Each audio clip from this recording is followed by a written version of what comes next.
பிரியமானவர்களே, ஆண்டவரும் அருமை ரட்சகரமாக இருக்கிற இயேசு கிறிஸ்துவின் இனிய நாமத்தினாலே மற்றொரு நல்ல காலை பொழுதிலே உங்களை சந்திப்பதிலே நான் அதிகமாய் மகிழ்ச்சி அடைகிறேன். இந்த நாள் முழுவதுமாக நீங்கள் செய்கிற எல்லா காரியத்திலையும் கர்த்தருடைய கரம் உங்களோடு கூட இருந்து உங்களை ஆசீர்வதிப்பதாக. நீதிமொழிகள் 18ஆம் அதிகாரம் 21ஆம் வசனம் இப்படியாக சொல்லுகிறது, மரணமும் ஜீவனும் நாவின் அதிகாரத்தில் இருக்கும், அதில் பிரியப்படுகிறவர்கள் அதன் கனியை புசிப்பார்கள் என்று சொல்லி வார்த்தை சொல்லுகிறது. அன்பான தேவனுடைய பிள்ளைகளே, நம்முடைய வாழ்க்கையிலே நாம் நல்ல காரியங்களை பெற்றுக்கொள்வதும் தீமையான காரியங்களை பெற்றுக்கொள்வதும் எங்கே இருக்கிறது என்று சொன்னால் நம்முடைய நாவின் அதிகாரத்தில் இருக்கிறது. நம்முடைய நாவிலே கர்த்தர் அதிகாரத்தை கொடுத்திருக்கிறார் என்று சொல்லி பரிசுத்த வேதாகமம் சொல்லுகிறது. இன்றைக்கு தன்னுடைய நாவினாலே நன்மையை விதைத்து நன்மையை பெற்றுக்கொண்ட ஒருவரை குறித்தும் தீமையை விதைத்து தீமையை பெற்றுக்கொண்ட ஒருவரை குறித்தும் இன்றைக்கு நான் சுருக்கமாக உங்கள் மத்தியிலே நான் பகிர்ந்து கொள்ள நான் விரும்புகிறேன். நன்மையை விதைத்த மனுஷன் யார்? ஆபிரகாம். ஆதியாகமம் 22ஆம் அதிகாரத்தில் ஆண்டவர் ஈசாக்கை பலியிடும்படியாய் தகப்பனாகிய ஆபிரகாம் இடத்துல கேட்கிறார்.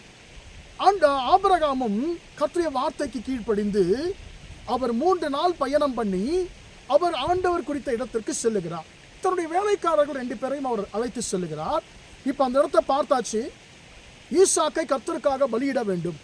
அப்பொழுது ஆபிரகாம் சொல்லுகிறார் வேலைக்காரத்தில், நீங்கள் இங்கே கழுதையை நிறுத்திங்க, காத்துருங்க, நானும் பிள்ளையாண்டானும் அவ்விடம் மட்டும் போய் தொழுது கொண்டு திரும்ப உங்கள் இடத்துக்கு வருவேன் என்று சொல்லல, வருவோம் என்று சொன்னார். ஒருமையில சொல்லல, பன்மையிலே சொல்லுகிறார், வருவோம் என்று சொல்லுகிறார். ஆபிரகாமுக்கு நன்றாக தெரியும், நானும் என் மகனும் போகிறோம், என் மகனை நான் என் கையாலே அந்த மோரியா மலையில நான் பலி கொடுக்க போகிறேன், திரும்ப வரும் பொழுது நான் ஒருத்தந்தான் வருவேன், அப்ப வருவேன் என்று சொல்லல. அன்பான பிள்ளைகள், ஆபிரகாமுடைய விசுவாசத்தை பாருங்க, அவருடைய நாவின் அறிக்கையை பாருங்க. நாங்கள் 2 பேரும் எப்படி போகிறோமோ அப்படியே திரும்ப வருவோம் என்று சொல்லி நன்மையை விதைத்தான். என்ன நடந்தது? அந்த இடத்துல பலியிட தன்னுடைய மகனை அவர் ஆயத்தம் பண்ணின பொழுது கர்த்தர் என்ன சொன்னாரு? நிறுத்திரு, நீ உன் பிள்ளையை நீ பலி கொடுக்காத, அவனுக்கு ஒன்றும் செய்யாத, நீ உன் புத்திரன் என்றும் ஏகசுதன் பாராமல் எனக்கு அவனை ஒப்பு கொடுத்தபடினால நீ தேவனுக்கு பயப்படுன்னு சொல்லி அறிந்திருக்கிறேன் என்று சொல்லி ஆண்டவர் என்ன செய்கிறார்? ஈசாக்குடைய பிராணனை தப்புவிக்கிறார். ஆபிரகாம் என்ன விதைத்தாரோ கர்த்தர் அந்த நாவின் அறிக்கையை பார்த்தார். ஈசாக்கின் ஜீவனை கர்த்தர் காப்பாற்றினார். ஈசாக்குக்கு பதிலாக வேறொரு பலியாடை கர்த்தர் அங்கே ஆயத்தம் பண்ணி வைத்திருந்தார். அன்பான தேவனுடைய பிள்ளைகளே, ஈசாக்கும் கேட்கிறார், அப்பா நம்ம கிட்ட எல்லாமே இருக்குது, பலியாடு எங்க? அந்த பலியாடு நீதான் மகனேன்னு சொல்லல, மகனே நமக்கான தகன பலியான ஆட்டை, தமக்கான தகன பலி ஆட்டை அவர் பார்த்து கொள்ளுவார், அது அவருடைய வேலை. பாருங்க, தன் நாவின் அறிக்கையாலே நன்மையை விதைத்த ஆபிரகாம் நன்மையை பெற்றுக்கொண்டார். அன்பான தேவனுடைய பிள்ளைகளே, இன்றைக்கு நம்முடைய நாவை திறந்தா, வாயை திறந்தா நன்மை வருவதை காட்டிலும் தீமைதான் வருகிறது. நல்ல காரியங்களை பேசுவதை காட்டிலும் நாம் எதிர்மறையான காரியங்களை தான் நாம் பேசி பழக்கப்பட்டோம். அதனால தான் இன்றைக்கு அநேக கிறிஸ்தவருடைய வாழ்க்கையில ஆசீர்வாதம் இல்லாமல் போக காரணம் என்னன்னு கேட்டீங்கன்னா, அவர்களுடைய நாவின் அதிகாரத்தை அவர்கள் அறியாமல் இருக்கிறார். அவர்கள் நாவிலே கர்த்தர் கொடுத்த அதிகாரத்தை நன்மைக்கல்ல தீமைக்கு மட்டுமே பயன்படுத்துகிறார்கள். அதனால தான் அநேகருடைய வாழ்க்கையிலே ஆசீர்வாதங்கள் இல்லை. அன்பான தேவனுடைய பிள்ளைகளை, தீமை விதைத்து தீமை பெற்றுக்கொண்ட மனுஷன் நாம் பார்க்கிறோம் என்று சொன்னால், அன்பான தேவனுடைய பிள்ளைகளே, நாம் பார்க்கிறோம் 2 ராஜாக்கள் புஸ்தகத்தில் எலிசாவின் காலத்தில் கர்த்தர் எலிசாவின் வார்த்தையை கர்த்தருடைய வார்த்தை எலிசா சொல்லுகிறார்.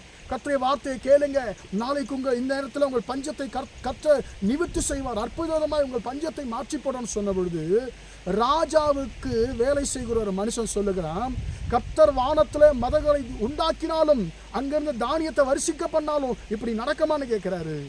எலிசா சொல்லுகிறார், நீ அதை பார்ப்பாய், ஆனால் நீ சாப்பிட மாட்டேன்னு சொல்லிட்டார். அதே மாதிரி கர்த்தர் அந்த தேசத்தினுடைய பஞ்சத்தை நிவர்த்தி ஆக்கினார். அந்த மனுஷன் அதை பார்த்தான், ஆனால் பார்க்க அதை சாப்பிட முடியல, அந்த ஆசீர்வாதத்தை பங்கெடுக்க முடியல. காரணம் என்னன்னு கேட்டீங்க சொன்னா, அவருடைய நாவின் அறிக்கை.